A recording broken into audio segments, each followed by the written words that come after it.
You ask Tiger to solve. This deals with linear equations with one unknown. The final result is y equals 4. Let's solve it step by step. Swap sides. Group all constants on the right side of the equation. Subtract 4 from both sides. Group like terms. Simplify the arithmetic.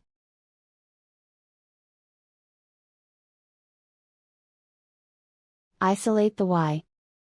Multiply both sides by inverse fraction 2 over -1.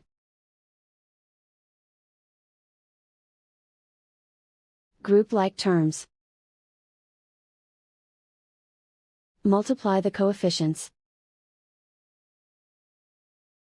Simplify the arithmetic.